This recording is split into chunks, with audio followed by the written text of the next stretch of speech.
YouTube, what's going on?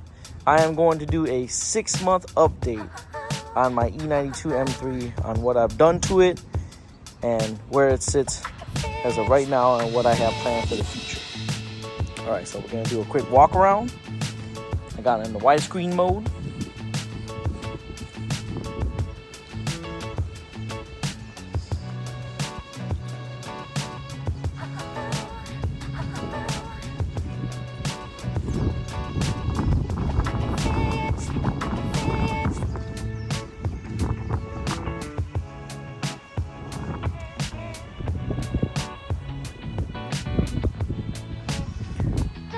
Okay, so first we're gonna start off with the wheels.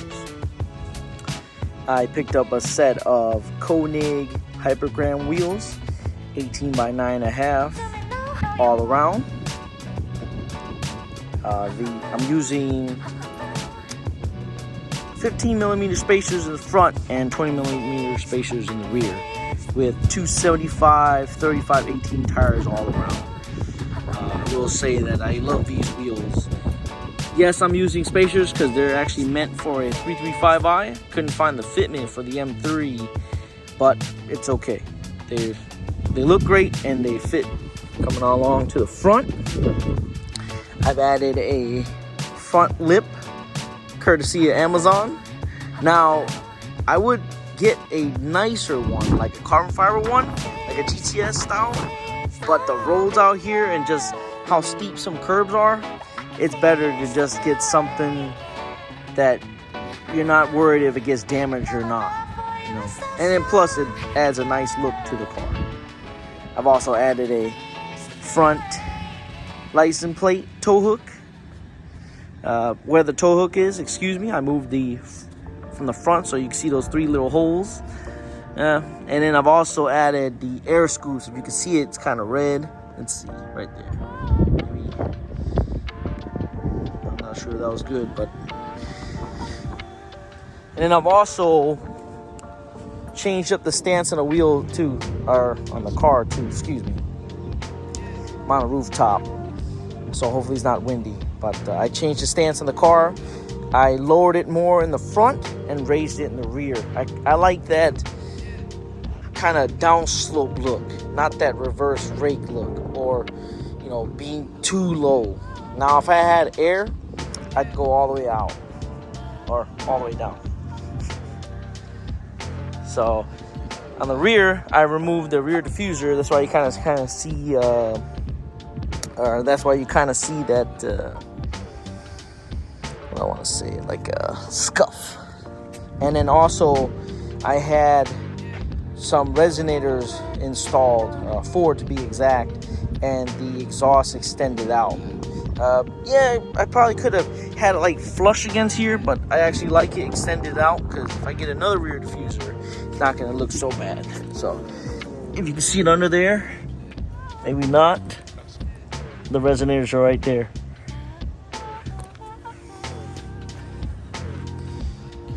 So I just love how the car sits right now. It sounds great as well. Not too loud, not too quiet. Now granted, the car did come when I bought it with no cats. So that that is something I'll probably have to address. Like in case I go somewhere where cats are needed, I'm gonna probably have to put those on. The biggest thing that I did so far on this, so pop the hood.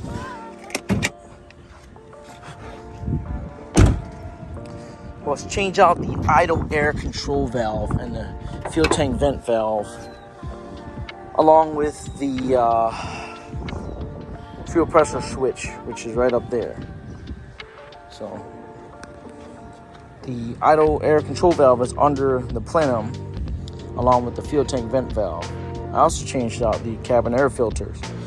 You definitely want to do that, especially if your car is old. I changed out the new oil filter housing to a new one. I replaced the expansion tank line, and the valve covers will be changed out as well.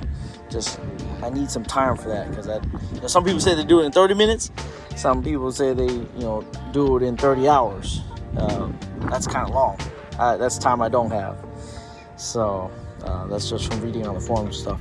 And then also I will redo the headlights as well. I just gotta find time to take off the bumper. I kind of wish BMW would have like made a cut here for the bumper. That way, I'm not sure why it's like this, to where everything is exposed except for this part. So I was thinking about trimming it too, but I don't think it would look right. I was like, you know what, I'll just leave it alone and then take off the bumper and clear the headlights. I did fix the rings. One of them was messed up, so I just replaced it with OEM bulbs for that. Right here are the tabs for the air scoop. You can see the air scoop under there, nice and red. I also I replaced the battery, seeing that red line.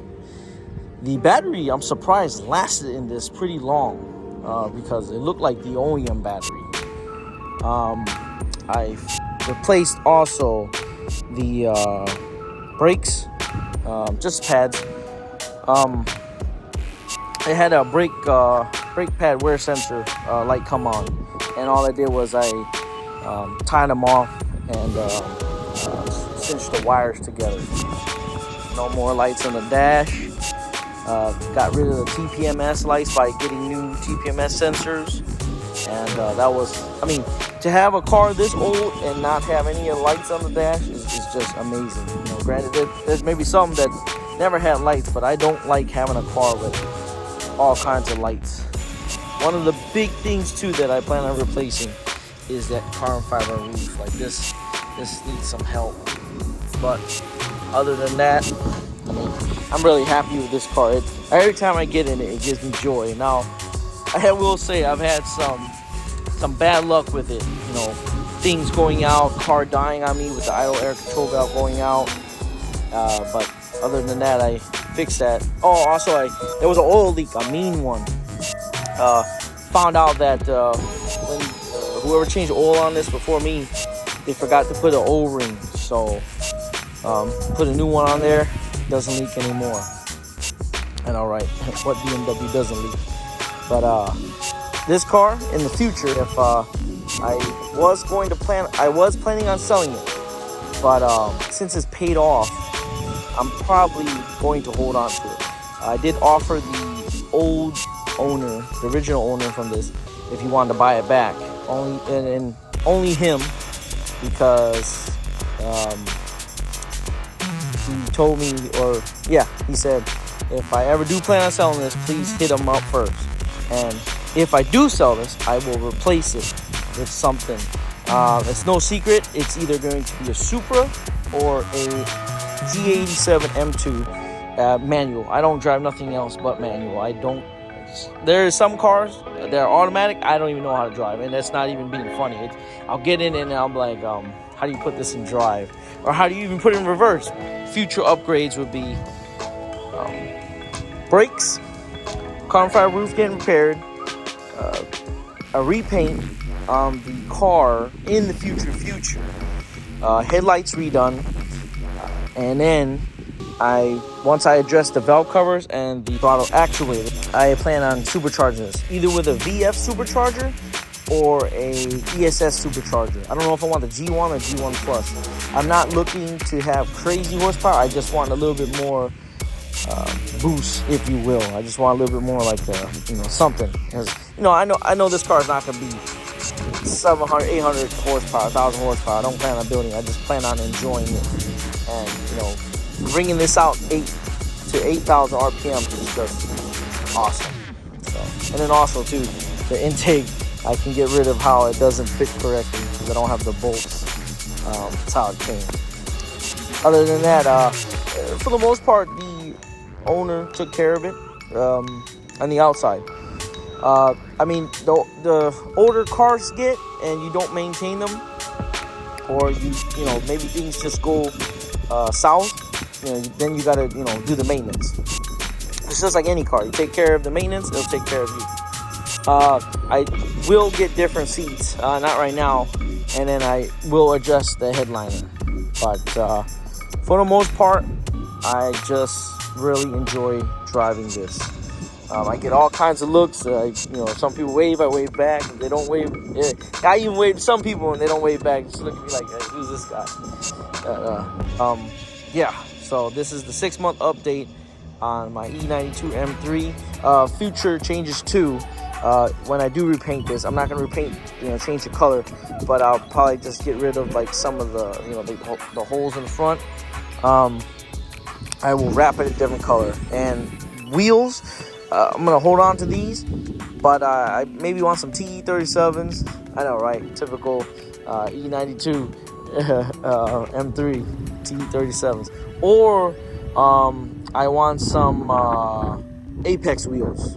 Hope y'all enjoy watching this as much as I made this, and I will catch y'all later. All right, y'all.